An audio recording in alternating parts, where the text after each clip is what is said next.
Kalau kita melihat Allah, Jibril, dan Muhammad itu terpisah, berarti kita tidak menyatu dalam konteks yang namanya tauhid gitu, Pak. Hmm. Karena Allah, Jibril, dan Muhammad itu bukan ini Allah, ini Jibril, ini Muhammad, nggak gitu gitu Nah, poinnya. itu kan. Iya. Makanya kalau kita ngomongin Trinitas, Trinitas itu bukan gini, tapi gini, satu kesatuan gitu. Makanya kan semuanya selalu segitiga, Pak. Di tradisi tetangga kita, Christianity ada Bapa, Anak, Roh Kudus. Di Islam ada Allah, Jibril, Muhammad. Wisnu, Siwa, apa namanya? Wisnu, Siwa, sama aduh satu lagi apa ya? Lupa. Terus Atman, Brahman, dan seterusnya gitu. Misalnya. Gitu ya. Jadi Brahma satu lagi, Brahman, Wisnu, Siwa.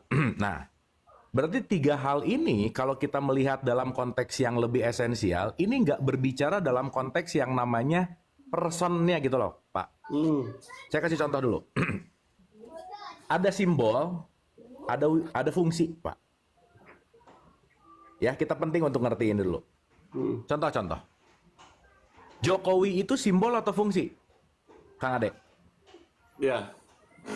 Fungsi. Oke, saya komain ya. Oh ya, simbolnya. Jokowi itu presiden, jabatannya sebagai fungsi. Simbolnya Pak Jokowi, betul nggak? Iya, benar. Yes, sip. Nah, sekarang kebanyakan orang berpikir bahwa Allah, Jibril, dan Muhammad itu adalah simbol, gitu loh, Kang. Bukan fungsinya, gitu. Maka banyak orang yang anggap bahwa Jibril sekarang udah nganggur, gitu kira-kira. Untung aja zaman Nabi Muhammad, gitu. Iya. Sip ya?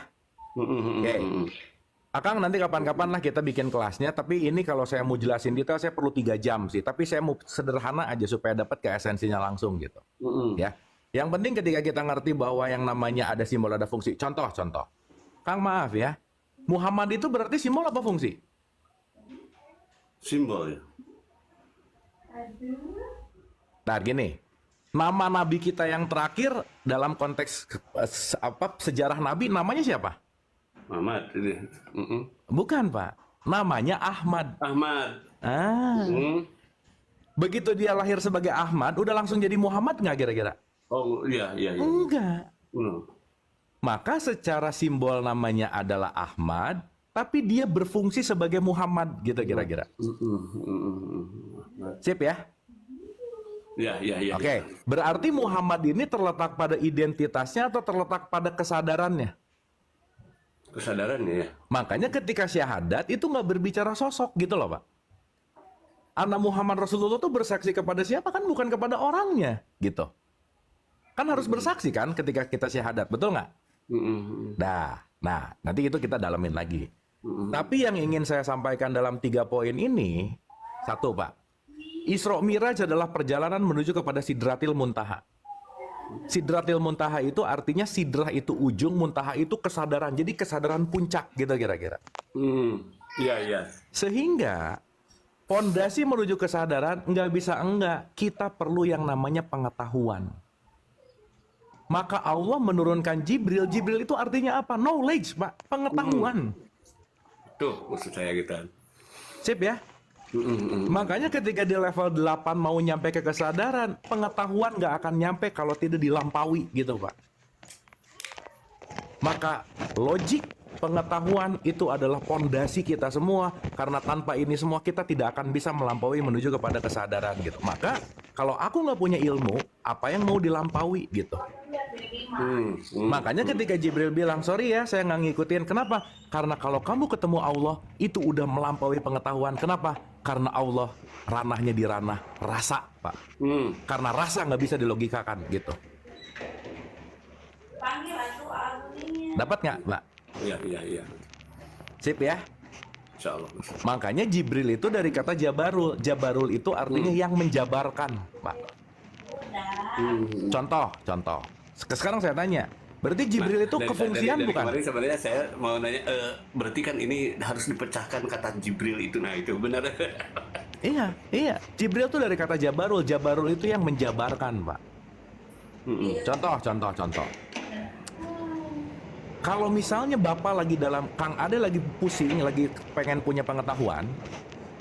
Pokoknya Kang Ade ketika pusing pengen, aduh gimana ya, tiba-tiba Kang Ade diundang ke satu pertemuan atau apa, ada orang yang tiba-tiba ngejelasin apa yang percis Kang Ade lagi butuhkan, berarti orang ini lagi berfungsi sebagai Jibril nggak?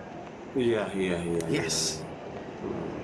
Berarti kan Jibril itu bukan siapanya, tapi fungsinya. Makanya Kang, itulah kenapa Nabi Muhammad bilang, jangan pernah merendahkan siapapun, karena bisa jadi siapapun yang engkau rendahkan, dia datang sebagai Jibril untuk kamu gitu. Nah, sip.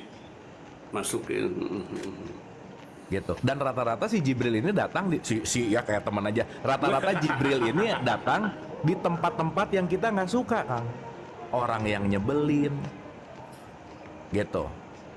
Nah nanti maka Jibril yang lebih dalam lagi nanti jadi Khidir lah, nanti itu cerita Musa gitu. Tapi kata kuncinya nggak usah jauh-jauh lah. Jibril terbaik dalam hidup kita itu dua, pasangan dan anak. Udah gitu aja, Kang. Deket-deketnya Yang dekat, dia yang akan menjadi pembawa pesan penting buat kita gitu. Gitu kata kuncinya. Nah, jadi kalau nanti kita bicara dalam konteks pertanyaan Kang Ade tadi bahwa ketika Muhammad ini kan bukan sosoknya sebenarnya, tapi Ahmad yang sedang belajar kesadaran, dia belajar logik, dan ketika dia mau masuk Sidratil Muntaha, dia ngelepasin logiknya. Kenapa? Karena Allah itu hanyalah ranah rasa, dan rasa itu nggak bisa dilogikakan, kan? Sama seperti cinta gitu.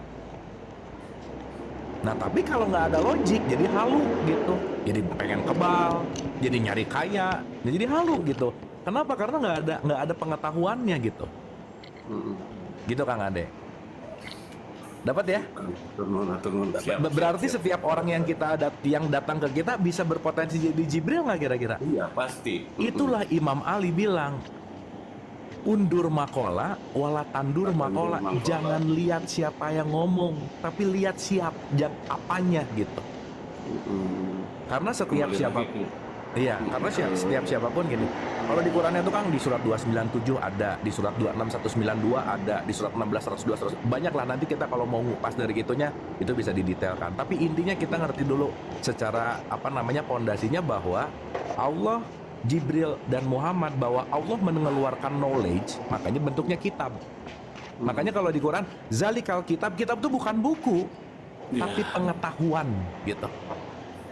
Maka ketika kamu belajar pengetahuan dan kamu melampaui pengetahuan, maka kamu akan mengenal aku gitu. Maka melalui Jibril, Muhammad mengenal Allah. Kenapa? Dengan pengetahuan yang dilampaui, kita naik ke level yang namanya rasa gitu. Gitu kira-kira Pak, yang nomor 2. Oke Pak, udah Pak ya, saya pusing Pak. Nah, ayo.